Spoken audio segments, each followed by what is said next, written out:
Welcome to Muckey Landing, population 499 and a half. I'm Virgil Slatter.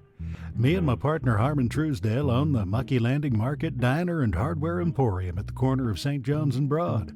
If you got lost looking for that pancake house in Dover with the big Amish guy statue in front of it, 'cause they keep moving the statue around to other businesses, and you ended up here by mistake, that's how most folks find Muckey Landing, unless they were born here, you be sure to stop by and say hi. While you're here, try one of Harmon's Red Hot Chili Pepper Pig's Feet on a Stick. Get a free small milkshake if you can eat the whole thing without passing out. Muckey Landing, a sort of a podcast, Season 2, Episode 4, Locks, Socks, and Two Smoked Bolognas.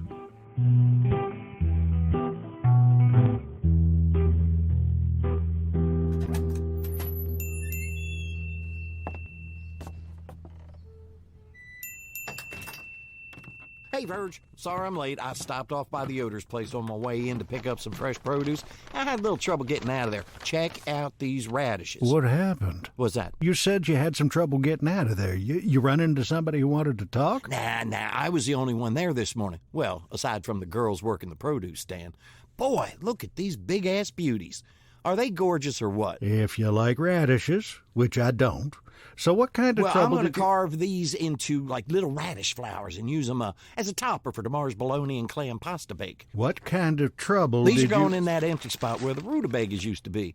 I can't believe Miss Pucker bought up every last one of those rutabagas I got up at the Vietnamese grocery in Dover last week. Who the hell needs that many rutabagas? She's making rutabaga noodle casseroles for a welcome dinner they're having for newcomers over at the Flames of Fire and Grace Right Primitive Baptist Church. So what you did think you... she'd know by now that her casseroles are scaring off potential converts? Harmon! What? What happened while you were at Yoder's place? Oh, nothing. Much. Spill it. What did you do? Really, it wasn't anything. I was just talking with the girls working the stand. The girls? Lavinia Yoder and Graceless Zook are old enough to be your grandmother. Well, it wasn't them. You know, I always get those two mixed up. Which is the one who just grunts if you say anything to her? That's Graceless. She's a cousin of theirs, one of the West Dover Amish. You know, I've heard she was quite a looker when she was young. Seriously? Hard to believe. I know, but apparently she was. Caught the eye of a young fertilizer salesman out of New Jersey way back in the day, and she returned the sentiment. Problem was, he wasn't Amish. Ooh, one of the English. That could be bad. Yeah, her dad got wind of it just as Graceless and her fellow were preparing to sneak across the state line to Elkton and get married. Guy disappeared before they could run. Rumor has it he's still in the fertilizer business, only now he's supplying it from 6 feet under one of the Zook's soybean fields. Wow. You think old Mr. Zook made him an offer he couldn't refuse? Dunno. But after the guy disappeared, Graceless not only refused to marry anybody else, she took a vow never to talk to another man again, including her father. I can see that. Your dad doing a Luca Brazzi and sending your boyfriend to sleep with the soybeans kind of screws up the whole Norman Rockwood perfect family look. Norman Rockwell. And you've been watching The Godfather again, haven't you? Oh, yeah. Fired up the old VCR over the weekend and did a 333 Mafia Marathon. It was great. What the hell is a 333 Mafia Marathon? Watched all 3 parts 3 times over 3 nights. Good God, I don't even know how that's possible. You put in a full day here at the store on Friday and Saturday and a half day on Sunday. Adds up to 26 hours and 45 minutes all told. I almost gave up a little after 3 a.m. this morning, but, you know, just when I think I'm out, they pull me back in. Anyway, I did not know all that about Graceless Zook. Explains the grunts, though. Lavina and Graceless must be off visiting relatives or something. Lucky for you. That's a whole lot of ugly to be looking at first thing in the morning. You're telling me. So who was running the produce stand? Oh, just some cousins from Ohio. Sisters, staying at the Yoder compound for a few weeks. Oh, yeah? And maybe looking for husbands or something. Oh, but here's the thing, Verge. They're actually triplets. Amish triplets. And these gals are lookers. And they're real friendly, if you get my drift. Not like the Amish from around here. The one I was mostly talking to said they just turned 21, so I'm guessing they're all legal, too. Harmon, you are not Amish husband material. Hell, you're not anybody's husband material. I know that, but you know me, Virgil. I'm a sucker for a girl in a bonnet. You know I had a fling with Psycho Bob's girlfriend, Raven, back before she stopped being Amish and turned goth. Yeah, you told me about that. Her name was Annabelle then. Annabelle Yoder. Boy, howdy, she was something else. I think about some of our secret rendezvouses every time I pass a cornfield on a really toasty moonlit summer night. I hated to call it off. So why did you? Well, you know, she was always a little intense. You've probably noticed how she stares at you and doesn't ever blink. I have. A little unnerving, if you ask me. Yeah, so she started getting really pissed about me only seeing her at night out in the cornfield, and she went from a little unnerving to downright scary. So that's when you called it quits. Well, it actually took a while before I finally broke up with her, because when she wasn't scaring the shit out of me, she was a lot of fun. She finally told me towards the end there that she needed me to break into their house the next weekend while everybody was at the Stoltzfuss's house for Sunday services and haul out her hope chest so the two of us could run off and get married. I told her I wasn't going to do that. So she came at me with a milk bucket and a big old kitchen knife, and I skedaddled. Smart man. So the next time I went to meet her in the cornfield... You went back? One word, Verge. Crotchless bloomers. She got word to me that all was forgiven, so off I went for a night of sweet romance. Only when I showed up, she had that damn bucket again and shoved it over my head. Next thing I knew, her 5 older brothers were beating the crap out of me. Ooh, that's cold. Well, you know what the Godfather says. Revenge is a dish that tastes best when it is cold. Annabelle serves it cold in a galvanized bucket. That's a lesson for you, Harmon. You don't want to mess with those Pearson's Corner Amish. And the same goes for our local Amish here in Muckey Landing. Graceless Zook may have fallen for a Jersey fertilizer salesman, but you're just full of shit. You're not selling it. Those Yoder cousins have trouble written all over them. Give it up before you end up sleeping with the soybeans yourself. Well, looks like we got customers. All right, I'm going to take these radishes on back to the kitchen and get the day started. That's what I was saying. Isn't that what I was saying? Well, it didn't sound like it to me, Sal. It sounded to me like you were saying lilies was the way to go. Oh, what's wrong with lilies? Nothing's wrong with lilies. I like lilies. Lilies are beautiful. We can't do lilies. Oh, Maron, you're confusing me again, Nick. I like lilies. You like lilies, but we can't do lilies? That's right, we can't. Now shut up about the lilies. We got business here. Good morning. How are you, sir? Fair to partly cloudy, I guess. How about yourself? Fair to partly cloudy. You hear that, Sal? We're living in the country now, aren't we? Yeah, you're right about that, Nick. We just bought a place down near Crooked Gut. Crooked Gut. I love that name. Oh, newcomers. Well, welcome to the Muckey Landing Market Diner and Hardware Emporium. I'm Virgil Slatter. I'm the owner. Oh, nice to meet you, Mr. Slatter. Call me Virgil. This is a small town. We're all on a first-name basis here. Well, how about that? You hear that, Sal? First names only. Yeah, I like that. Yep, everybody knows everybody around here. That I don't like so much. Yeah, he's kidding. He's such a kidder. You'll get used to him. He's always joking around. No, I'm not. Well, glad to meet you, Virgil. I'm Nick Costello. What the hell happened to first names only? I'm being polite. Why? Because this ain't New York, and I wasn't raised by wolves. Introduce yourself. Sal. Go on. Okay. Sal. Vittori. That's as far as I'm comfortable with right now. Oh, no problem, Sal. It's actually Sal Bambino. He's in therapy. Stop being so paranoid, will you? These are nice people here. So, you just bought a place here. Vacation home? More like a place to lay low for a while. And relax. Yeah, it's kind of a permanent vacation. We're retired. Well, congratulations. Retirement. Man, I'd love that. Say, I heard you mention New York. Is that where you're from? Yeah, New York, that's right. Not me. Oh, yeah? Where are you from? South Philly. Oh, that's practically part of Delaware right there. Hey, Virgil. Excuse me just a minute.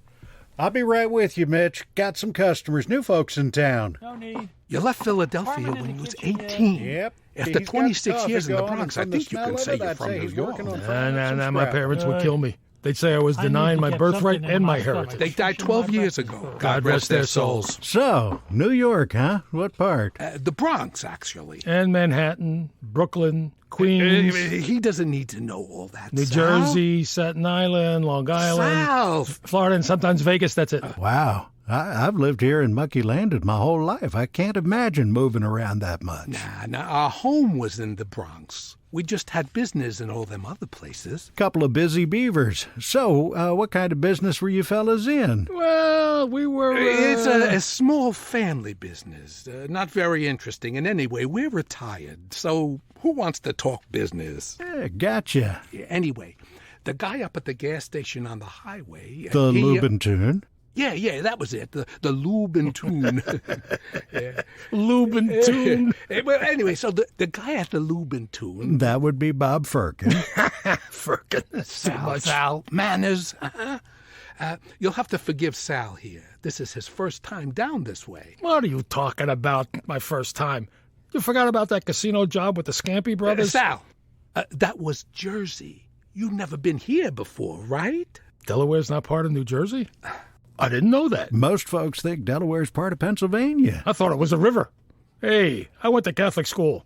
Once we learned the layout of Vatican City, we were pretty much done with geography. So anyway, this Bob Firkin person said that this was the best place around if we needed to buy some construction materials and some gardening supplies. Well, he'd be right about that. So what are you looking for? Well, I got a list right here. Let's see what we got here. Cinder blocks, cement mix, couple of shovels, glass cutter, hacksaw, 3 boxes of ammo. What caliber you need? Oh, wait, it says 38, right? Right. Excuse the handwriting. I wrote the list in the car, and Sal was driving way too fast as usual. You'll always complain about my driving. Why do you do that?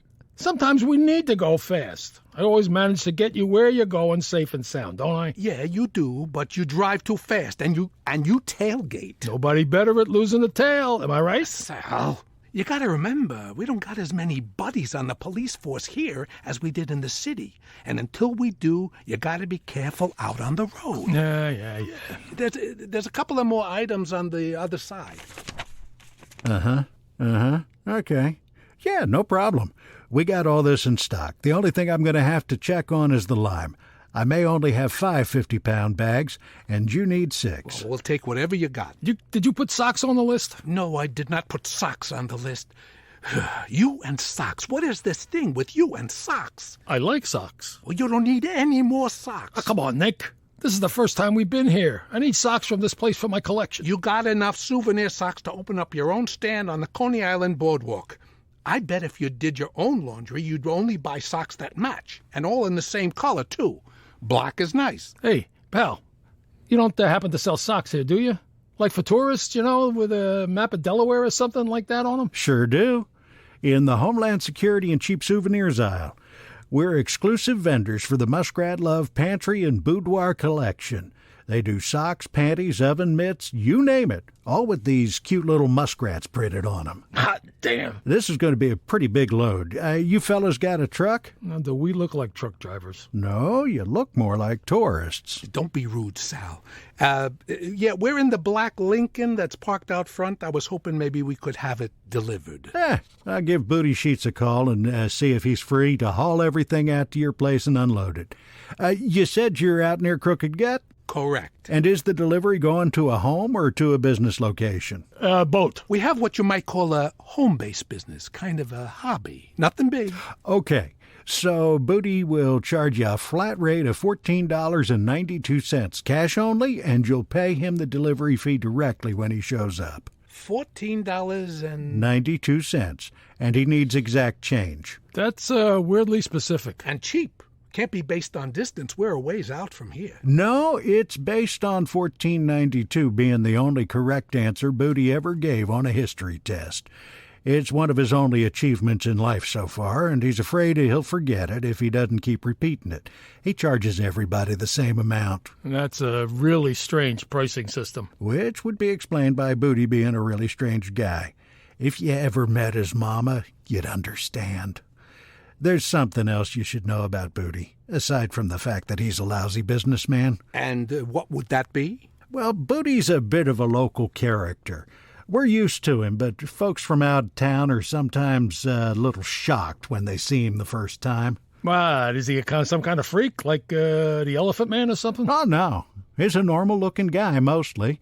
It's just that he makes some rather odd choices about how to dress in public. Oh, well, I had an aunt like that. Aunt Zella. Never wore a dress, only pants. Lots of women wear pants, Sal. Yeah, Zella wore a tuxedo. She did well for herself running a business down near the docks and had money, so everybody just said she was eccentric. With Booty, it's more what he doesn't wear. Which is... Pants. He doesn't wear pants. Yeah. He usually just runs around in his BVDs, especially now that the weather's warming up. He's harmless, but you might want to warn people at your house. Well, it's just us, so no worries. But I'm glad you told me. It's going to take me a while to check inventory and put together a price list for you. You want to wait, or you can come back in a bit, however you want to do it. That guy who came in said he was coming for breakfast. You do breakfast here? Sure do. Why don't we grab some breakfast while we wait, Nick? Sounds good. Harmon's our head chef. I don't know what the special is this morning, so ask him if you want to know.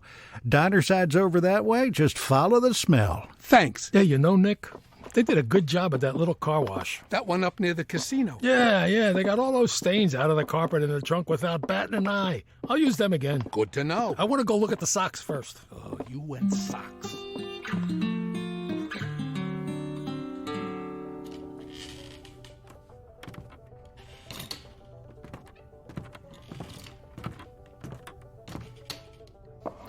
Here's your coffee. Sugar creamer right here. Couple of menus, and I'll just give you a minute to look those over while I drop off this order for Mitch. I'll be back to take your order in just a couple minutes, hon. Well, that was unexpected. Did he just call us hun? I do believe he did. And do you suppose he's, Probably.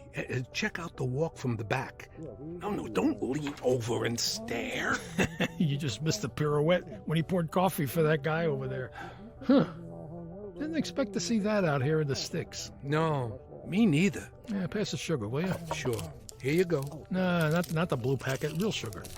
You know what the doctor said. We got the yellow packets if you like those better. Nah, I'm good. I'll use the blue. You know, you're taking all the fun out of life, Nick. You know that, don't you? I'd just like to not have you drop dead on me. I'm not gonna drop dead. Hey, look, they got sticky buns and scrapple. Scrapple? Never heard of it. It's a Pennsylvania thing. Didn't know they had it down here. Boy, I haven't had scrapple since I was a kid. Where do you see scrapple? Right there on the leftover parts. Yoder's Souse, Yoder's Bologna Logs, Kirby and Holloway Selections, Rappa Scrapple. I don't recognize any of this stuff. Oh, that reminds me. Did you take your Prilosec this morning? Of course I took my Prilosec. I always take my Prilosec. You're the one who needs all the reminders. That stupid robot lady of yours, Alice, Alicia, Altuna... Alexa. Yeah, you're her. She pops off 40 times a day reminding you to take your pills, check the mail, go to bed.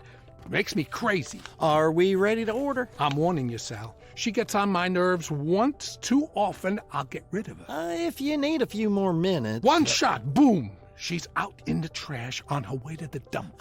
You know what? I'll come back in a minute. Hun. Wait. Yes, sir, hun. Okay. Now, look, I was going to place an order, but now I gotta ask you something. You keep calling us hun. Is that a Muckey Landing thing? Yeah, we're from New York. So we're not real familiar with, como se dice, how do you say it? The local dialect. Sal, he's speaking English. It's not like hun is Swahili or something. You know what I mean. So, what's with the hun, Mr. Perky? Sal. I'm just being friendly is all. Well, stop it. You're embarrassing me. Oh, no, it's okay. I'm calling everybody hun this morning because that's what Evinrude does. The customers like it, and I don't want to break the flow, hun. Evinrude? Well, Evinrude Twilly. She's waiting tables for us this summer, only she called out today on account of she's going with Mercury and Yamaha to see the Tony Danza and Dawn Tribute Extravaganza tonight at Dover Downs.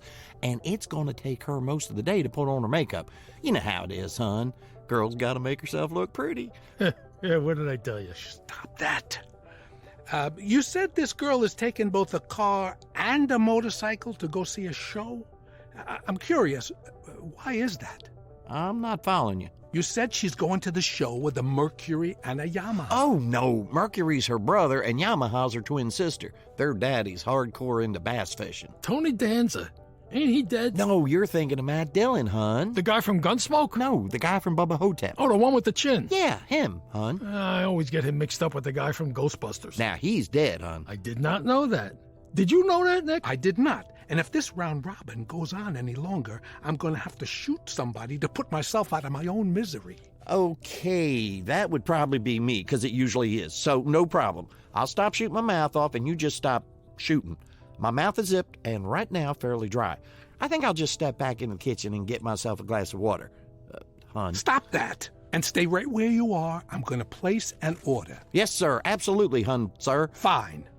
I'd like a bagel, lightly toasted, with lox and a schmear. Lox? Yeah, lox. On a bagel. Correct. Lox on a bagel with a schmear.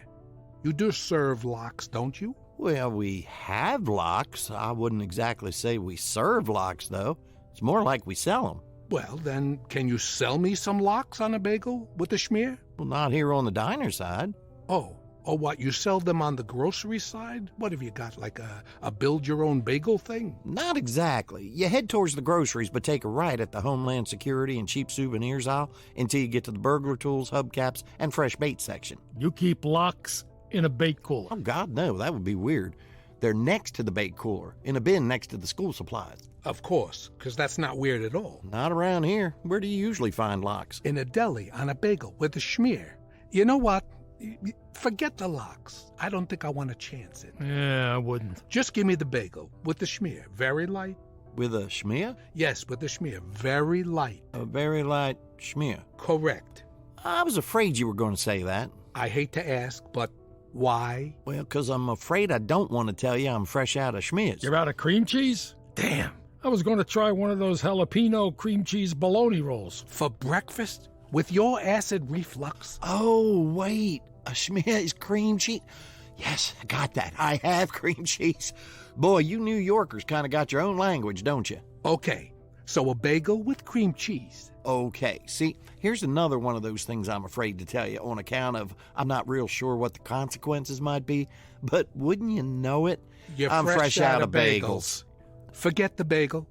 I gotta watch my carbs anyway. How about some Greek yogurt topped with granola and a slice of avocado toast on the side? Okay. There's a problem with that? Just a little teeny one. What do you happen to be fresh out of? Yogurt and granola. Actually, I don't even stock it. Folks around here think it tastes like sour milk topped with shredded cardboard. What do you suggest then? I could sprinkle some instant oatmeal on a bowl of banana pudding. Pass.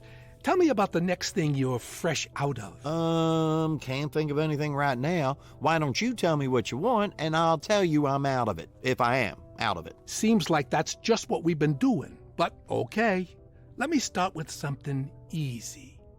You got bread? Yes, I do. That's one. Moving on.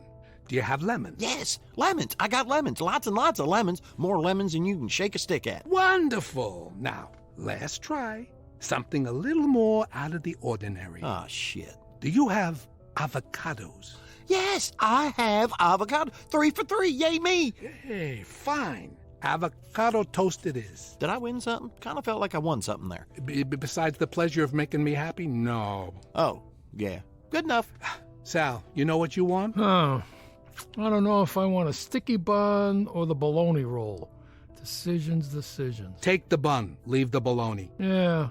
No, bologna roll. I'll take the bologna roll. I don't know why I bothered to talk to you. You never listen to me. I heard you. That's not the same thing. So, jalapeno or pickles in that cream cheese, hon? Jalapenos. Oh, my God. You got it, hon. What's today's special? Well, that's the cluck and squeal platter. 3 eggs any way you want them, grits with butter, hash browns, a homemade biscuit with gravy, and your choice of bacon, sausage, or scrapple. If I may ask, what exactly is scrapple? Well, it starts out as a mush of ground up pig parts and cornmeal. Then they mold it into a brick, and you cut slices off of it to cook it.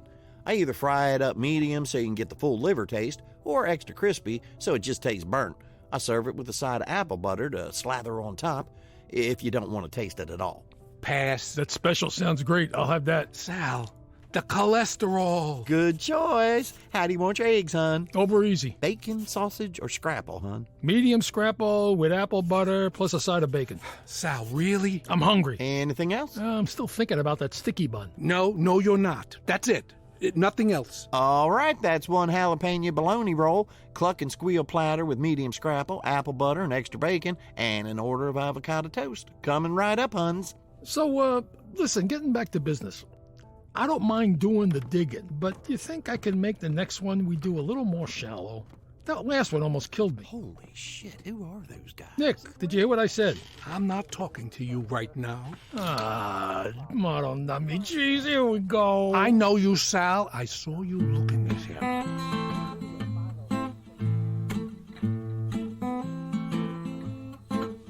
Okay, Booty, you got that? Right. You just keep going out on Big Stone Beach Road and look for the Crooked Gut turnoff. Virgil! You got it. About a half-mile down on the right. Virgil! Hang on, Booty. Harmon, I'll be done in a second. You just wait a minute. Yep, told him. Yep, $14.92. Yep, told him about the pants. Virgil! Booty, I need to go. Harmon needs me for something. Okay, let me know if you have any problems. Bye. Okay, Harmon, tell me what's so all-fired important you gotta interrupt me while I'm talking with Booty Sheets.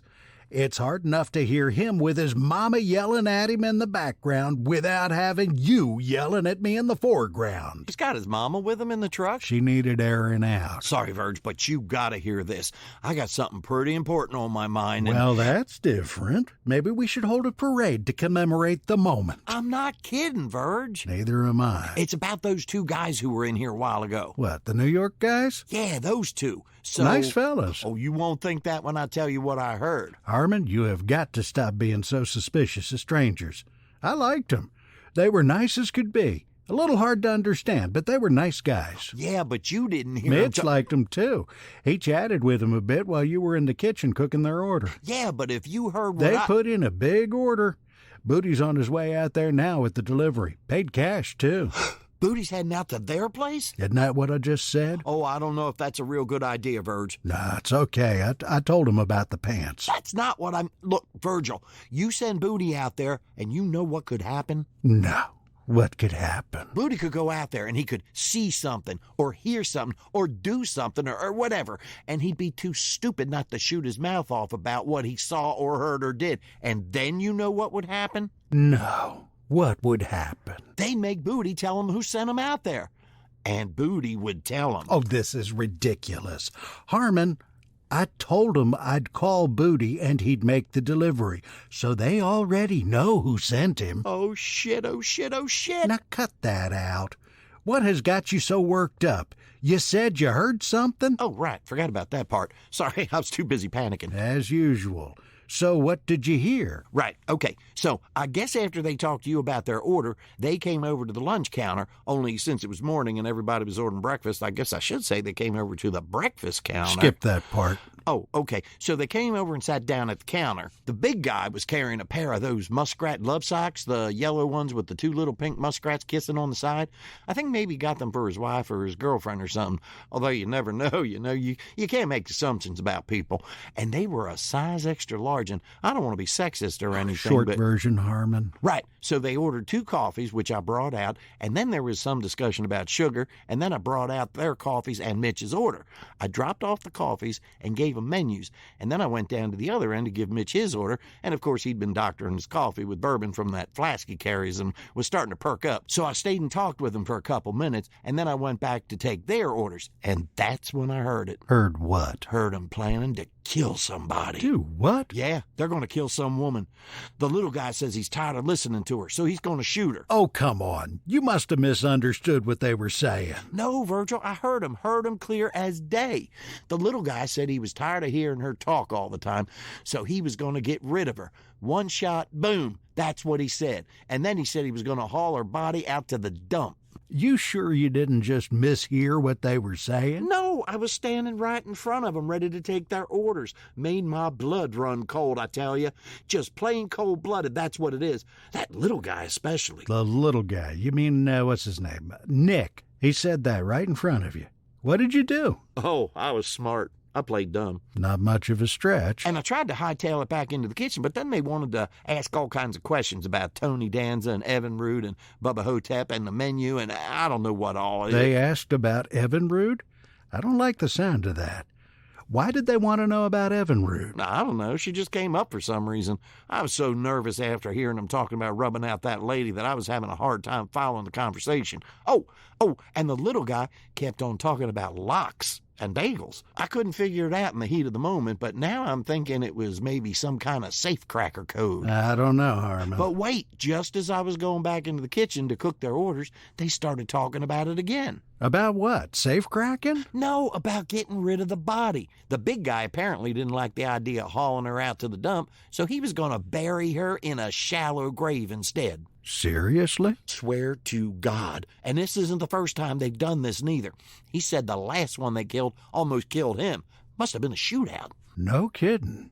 You know, that shopping list of theirs was a little suspicious.